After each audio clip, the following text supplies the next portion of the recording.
Hello, class. Today we will introduce Chapter 10. Chapter 10 is on monetary policy, and this is also my last lectures for the rest of for the course today. And so last week, the last class, we mentioned fiscal policy. So now, today we will introduce what exactly is monetary policy. Now remember one of the things that I mentioned in the last lectures on fiscal policy that, using government expenditure or use of tax to try to correct the economy so it get back to its healthy path there. So using fiscal policy is one of the ways, basically the government budget. Should we increase government expenditure or should we lower the tax, during recession? And the answer to that is yes. And then if you're in expansion period, remember I mentioned the word economy is overheated, and that's when you have to let out some air from the balloon of the economy. Remember the expression that I use. So in that case, you will have to leak out some air from the economy. And the way to do it in the fiscal policy sense is to reduce government expenditure and increase government taxes, business and income tax. So now before I talk about get into monetary policy, let's look at who controls the monetary policy in this country. So that's the central bank. The central bank of the United States is called the Federal Reserve Bank.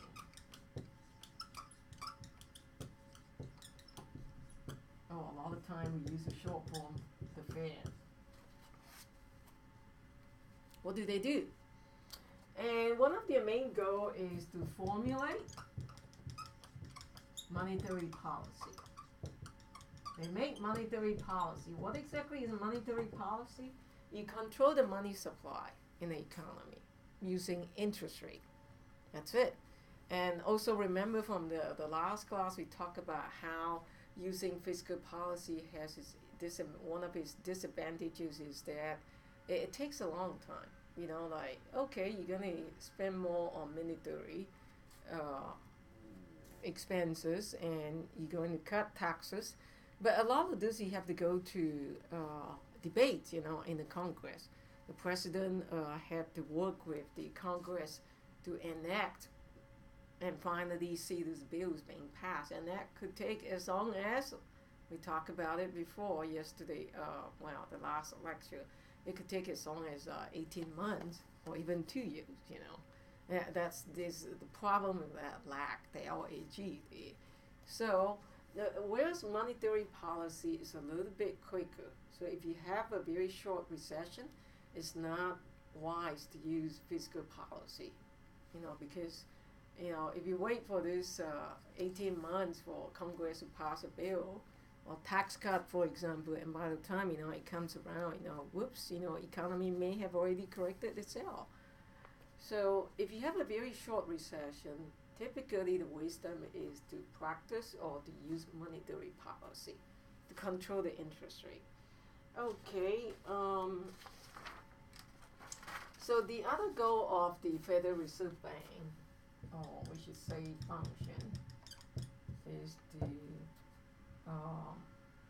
stabilize, to have a stable inflation. They deal with inflation a lot, the Federal Reserve Bank, that is. As we know, the inflation and the interest rate, they flow in the same direction. So a lot of time they use a tool that's called inflation targeting. So some of you may remember when Bernanke was the Federal Reserve chairman. It's now Yellen, Janet Yellen. She's the chairwoman of the Federal Reserve Bank now. But before her was Ben Bernanke. So he was the Federal Reserve Bank during the Great Recession. Okay, stable inflation and probably stable economy, for sure. Now, the Federal Reserve Bank acts independent from the government. which in a lot of industrialized countries that's the case. So they're free to, try to help the economy get back to par. Although they do have to work with the government to some extent, that is a fiscal policy part of it. So the history of Federal Reserve Bank came about in 1913. There was an act, like a bill that was passed that they formed this Federal Reserve Bank. So what it is today is you have 12 regional banks. So in fact, in my classes, we have done this for 2 springs in a row now. We actually took students to Federal Reserve Bank. The closest one was in Richmond, Virginia. And we have also this past spring to take students to the Federal Reserve Bank in Atlanta. So these are like few trips that we organize for our economic students. And if you're club members, you could join. Even if you're not economic club members, if you're business students, typically we let you go. Or if you take an economic classes. So, and we actually have online students who also sign up to go. We never seen this online student because they're online. But, that's the time that we get to see some of them. But anyway, so what they do is that, yes, they have 12 regional Federal Reserve Bank, and what it is each region will control a few states, and they're responsible to formulate policies for these states that they were in charge of. Okay, some of this history, I'm not going to go over them. So 12 of them, there's one in Boston, New York, Philadelphia. I mentioned Richmond and Atlanta, which I've been to. There's Cleveland, St. Louis, Kansas City, Chicago, Dallas, Minneapolis, and San Francisco. Right, and Kansas City and St. Louis are in the same state. So that's the only state that has 2 Federal Reserve Bank. Very interesting trivia about Federal Reserve Bank. I have personally been to the Central Bank of England as well. It's called Bank of England. So I was there last summer and I visited the museum they have. Very interesting. So most of these banks, what they do is they try to educate the public with, like how to save money and how the Federal Reserve Bank operate. How do they control the money supply and how do they correct the economy? So it's got to do a lot to do with inflation, and so what we're going to talk about today, really. Okay. Next, I want to introduce the forms of money that some of you are familiar with, but you don't know, you probably have not heard of what they're being called. Okay, so I want to introduce M1 and M2. And actually, today, in some other countries, they also have something called M3. Okay, now M1 is basically, if you like, we call that narrow money. So there are all sorts of definition for money, so we call M1, M2, M3. So in this particular chapter, we only deal with M1 and M2. So basically M1 is consists of cash, and so go along with your PowerPoint slide. So, I'm not necessarily write everything down, but you should have your PowerPoint slides with you so you can kind of like follow along. Okay, so M1 is liquid money. So when you hear the term liquid, what does it mean? That means it's very easily convertible to cash. An example would be cash. What else? Checking account, your coins and your notes. So this would be your checking account. I remember 20 years ago, I walked into a half-price bookstore. I didn't buy anything, but on my way out, I saw a bookmark that I like, and it cost $1. This is back in Texas. I want to say 25, about 25 years ago. So I wrote a check for $1.07 because, you have to pay tax. And they took my check, they checked my ID, and it's a very small amount, so it's like cash. Once you, it's not a hot check, of course, but in this country, check is like cash. It's very liquid. You could convert it easily into cash. But not in a lot of countries. In other countries, they put a limit on small check amount. Like for example, you have to write at least $50 check in order for it to worth it, because a lot of time you have to send it from one bank to another. Can you imagine an international bank where if you write a check from India and then you get it deposited here, so there will be a lot of fees involved. So at the end of the day, after deducting all the fees, there's hardly any value left. So the amount of the check has to be high enough in a lot of countries. Well, mostly developing countries, I should say. And M2, very important, it's known as broad money. So let me write down. So when you use the term broad money, it just basically means it's a broader definition of money. This is a narrow definition for money. Broad definition for money is your M2. And M2 consists of M1, that means everything that's above you plus more, plus your savings account, plus small CD. So please, this CD here, we're not talking about your, music CD here. We're talking about certificate of deposit, like your money market, something you put in the bank, for a longer term to earn interest when it matures. It could be like a year, it could be 2 years or 5 years. Okay, so that's basically the definition of money here, M1 and M2. So I do want to say that, again, emphasize the word liquid money. So M1 is basically more liquid, it changes hands faster than M2, and you could convert it into cash quickly, easily. So I mentioned the checking account and cash for sure, that's as good as cash, right? And it's as liquid, you could convert it into cash easily, but not so with, for example, small CDs, or even other example would be like mutual funds. Okay, and that's not so easy if you want to sell your mutual funds, for example. It's not possible that it will turn into cash right away, and usually it takes about 3 or 5 working days, in order for it to be converted into cash. So that's the difference between M1 and M2. Okay, and remember that M2 includes M1. We always ask a question like that on your test, so remember that. So the broad money includes the narrow money, in other words. Okay, we call this monetary aggregate in your textbook definition. Next, we want to talk about the banking system, and we want to introduce some tools that the Federal Reserve Bank uses to control the money supply. And there are basically 3 of them. So before we get into that, I'm going to erase and put them up here. So the first tools,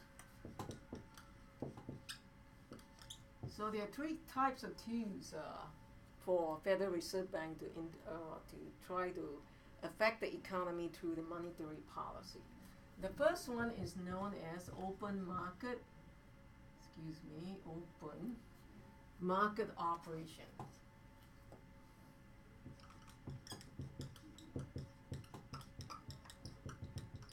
Or short form, we call it OMO. Okay, I would explain that. And then the second one is called targeted interest rate. So in other textbooks, sometimes you hear the word discount rate. Okay, this discount rate is not the Macy or Belt discount rate. This is the rate that the commercial banks who borrow from the Federal Reserve Bank. It's like, you're in trouble, you go to Big Daddy and borrow money. And that interest rate is what the Federal Reserve Bank would charge the commercial banks like BB&T, Bank of America, for example. Okay, so we'll talk about that also coming up. And then the next one is called reserve ratio.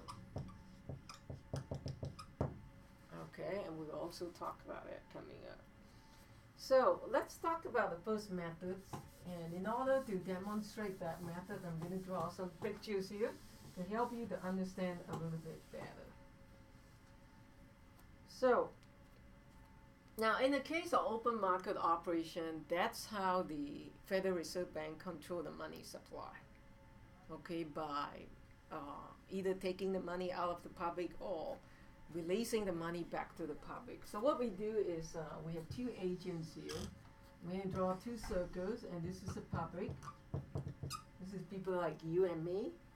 And right here is the Fed, F-E-D, or the government, really, although they are a little bit independent from the government. So what happened here is, so let's do two ways. First example is Fed will buy bond from the public. Okay, if that's the case, I'm going to draw this like a circular diagram that you saw me drawing at the beginning of this course here, chapter 1. So basically what happened if we say, they're going to buy bonds from the public. So a piece of bond will flow from the public to the Fed. So this is a bond. They're going to flow this direction from the public to the Fed, and Fed's going to buy the bond. So the money, let's say, is worth 1 million, will flow from the Fed to the public. So basically we say, so now the public has more money because they're now $1 million richer. So we say that money supply increases. Or we could also use a term we used in the last class. This would be a example of an expansionary monetary policy. So what happened? You want the economy to get bigger. The balloon of the economy is very small at the beginning, and then you pump up the air. How do you do that? By buying bonds from the public. Okay, so that's called expansionary monetary policy. Now, if some of you remember a few years ago, I think before, a couple of years ago, you read it in the newspaper all the time that when Bernanke was still the Federal Reserve Chair, he was buying bonds, and he's read in the paper a lot of time, okay, how many millions of bonds he's buying now? Why is he doing all that? He's buying up bonds because he wants to release the money back to the economy in the hands of investors and in the hands of households, so they will spend. So in essence, it's trying to get the economy out of recession. Okay, so the opposite or the vice versa is true. So if you do the vice versa, I think I could just tell you, like, well, all right, I think I'll do it one more time. So now the opposite of it would be if you were to sell the bond. Now remember, the active agent here is the Federal Reserve Bank. Okay, the public is the passive agent. The active agent here is Federal Reserve Bank. They're the one who make decision. They're the one who take charge and say, okay, I'm going to buy the bond from you. Okay, I'm going to sell the bonds to you, but not the other way. So this is how things are done. So if the Fed were to sell the bonds to the public, so what's a preposition? So then it's the other way. So then the bonds will flow this direction now. Okay, or we could just change the direction of the flow, the arrows. So now the bonds is going to flow this direction from the Fed to the public, and the public is going to pay the Federal Reserve Bank 1 million. So now it's the other way. So if that happened, what happened to the economy here? The public is now $1 million poorer as compared to before, because you have to, if they sell the bonds to you, you have to pay, right? You pay to the Fed in this case. So then you are poorer by $1 million. So your money supply goes down.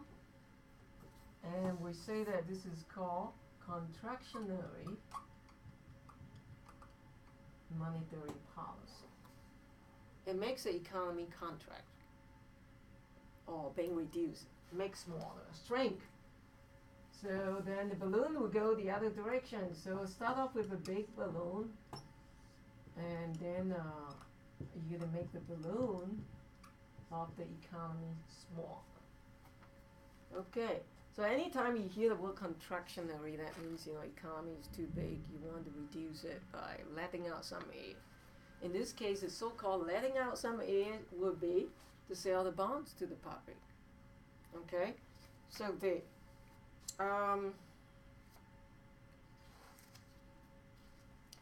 so the next thing that I want to introduce is basically.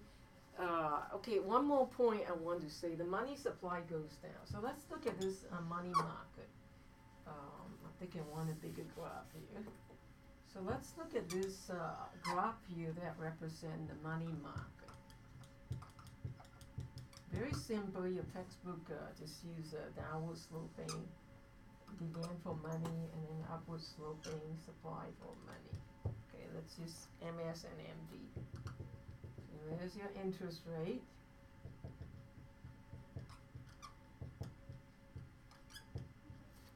And I'm trying to use the same notation that your textbook uses, so as not to confuse you.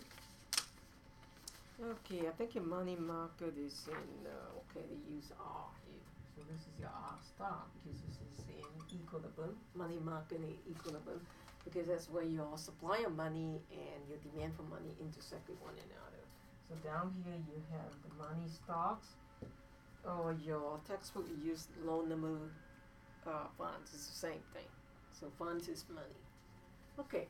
So what happened here is if the money supply goes down, right? So basically your money supply could shift to the left. And I'm going to use a different color here. So if your money supply shift to the left,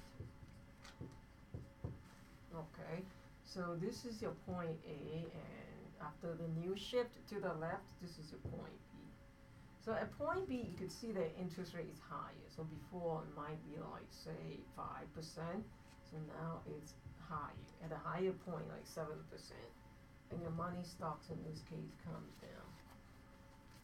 So what I'm trying to say here is really, when you decrease the money supply, right, it also puts well, if you have a lot of money, if you decrease the money supply, then it will raise the interest rate. But then if you have more money, in the other case that we presented earlier, when you have an expansionary monetary policy, your money supply goes up, then your supply for money curve will shift to the right, and then it will put some sort of downward pressure on the interest rate. So in other words, money supply and your interest rate is related that way. Yeah. Okay. So next you want to talk about this. What exactly is this? Okay, if you look at your slide number 7. So this is the one that I mentioned a while ago that we also call it a discount rate. So this is like a rate that, the interest rate that the Federal Reserve Bank would charge to commercial banks, at BB&T, because a lot of time they want to borrow money as well, Some of you may have heard about this term, federal funds rate. So I'm going to write it down. So if you read the financial news or even watch the news on TV, you hear about this term a lot, federal funds rate. So what it is another term to describe this would be interbank loans. So what it is really, the banks borrow from each other. Sometime for a very short period of time. It could be all for overnight. It could be for 3 days, or it could be for a week. They borrow it for a very short period of time. It's called interbank loans rate. Excuse me. Yeah. And the Federal Reserve Bank uses funds a lot because this is a good way to monitor the activities of the money supply. Um, so I'm not sure what that is.